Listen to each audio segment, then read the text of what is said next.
afflicts you through your mind. The enemy tried to afflict the thoughts of Jesus in the wilderness. And that is what he does to us even today. The other day I was praying, and lately I've not been praying.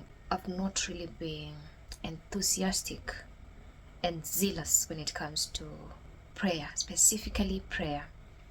I still read the word and meditate on it and sit in it and, be lost in its essence. But prayer is where I have been, I can't say slacking, but I've not had the same fire I had before.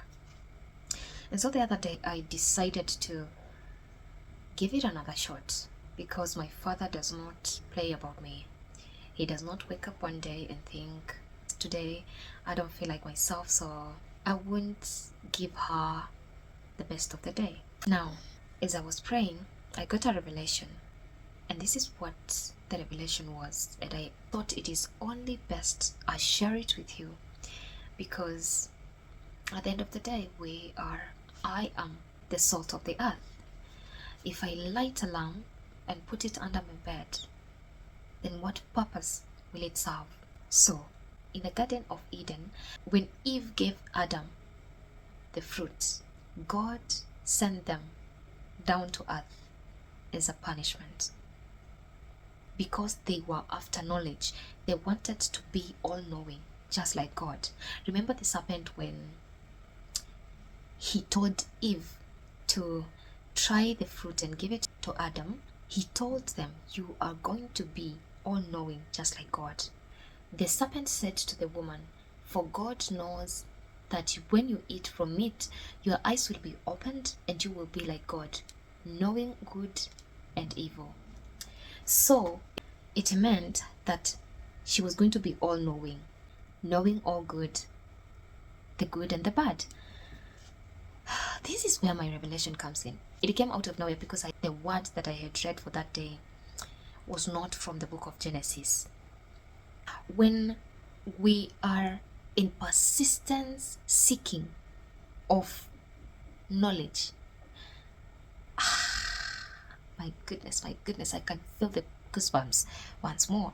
When we are persistently seeking more knowledge, and in this case it's whatever knowledge, we are eating the fruit.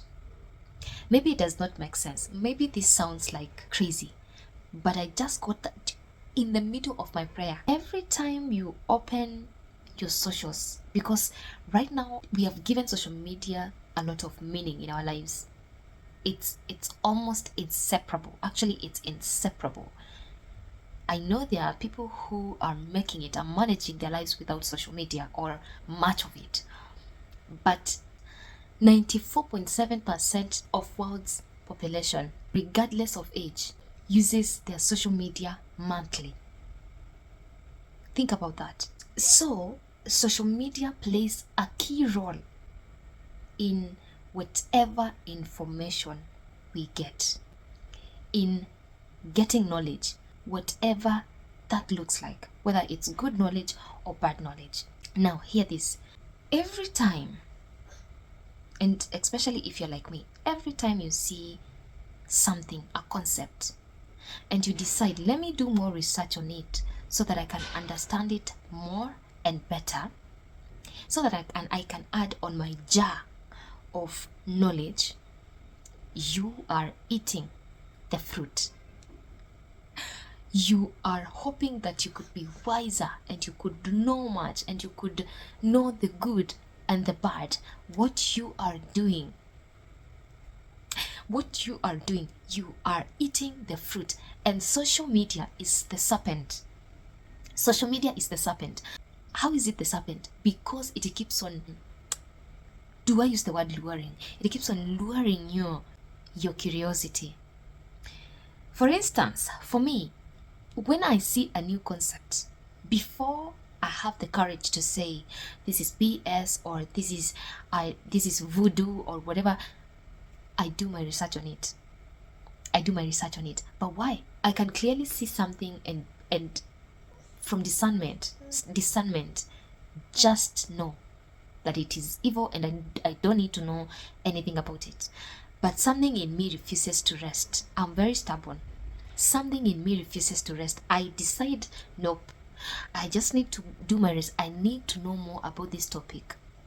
All the time. Every day, you are seeking something more, knowledge-wise, with the idea that I will know more and I will be able to do better, because now I can distinguish between the good and the bad. You are in the aisle, in the days with the devil, of the devil. Social media is the serpent, and that research you're doing, that information you are pursuing, it is the fruit, and you are eating it daily. This is my revelation, and it hit me like a gut punch. There's a way I understood it. Probably I'm not even able to articulate it exactly how it got revealed to me, but I had a revelation about it, and maybe my explanation is going to clear the parts and make sense to you. If it doesn't, well, you're not yet there. You're not on the same wavelength, and it's okay. So we should always guard our eyes and our ears and our heart for anything that enters through them, since they are gates. Guess what? It could harm, it will and could be harmful to your soul. I hope you got something from that. To add on that, I came across 2 different videos from different creators, and they also intrigued me. This is what one of the creators said. He said that in the book of Genesis, the devil was a serpent, just a serpent. But in the book of Revelation, he is a dragon. In the beginning, he's just a serpent. But when we finish this journey, at the end, he is a dragon. A dragon means that's a humongous creature who has been feeding the devil, the serpent. Now, this is what he says. He says that the serpent, the punishment of the serpent was to crawl on its belly. That was the punishment that it was given by God. This is what he says. Every time you sin, every time you choose the path of sin, that's how you're feeding the serpent. Children of God, we are waking up, and the Holy Spirit is here to help us in it. Every time you are choosing the worldly ways of sin, you are feeding the serpent. That's why in the end it's going to be humongous creature, dragon. Interesting, right? In the same context, I saw a video of another creator, and this is what she said. In the wilderness, after Jesus had fasted for 40 days and 40 nights, the enemy comes, the serpent comes, and he tells him, if you are the Son of God, I want you to turn stones into bread. He tempts him through the mind. He knows this is the Son of God. Him being the Son of God, he's God. So he knew all that. And he knew how powerful God is. But he still went ahead to tempt him using words. I want you to listen to what she says next. She says this. Literally, I don't know if you can see. Goosebumps, literally. She says this. The enemy afflicts you through your mind. You're not good enough. You're not worthy. You're not lovable. People like you are not deserving. You are lesser. You're not beautiful. The enemy, people like you can't get that. Look at you. Look at where you come from. You will never achieve that. He afflicts your mind. The enemy tried to afflict the thoughts of Jesus in the wilderness. And that is what he does to us even today. You have everything else figured out. Everything. And you want to do something. Just one thing. But then the thoughts creep in. If I start this business, I don't think any customer will come. I don't think I'm going to make it. Are people like me really Will I ever be successful? People like me never make it. In our family, no one ever succeeds. He is afflicting your mind. He's not even playing. He's tampering with your thoughts.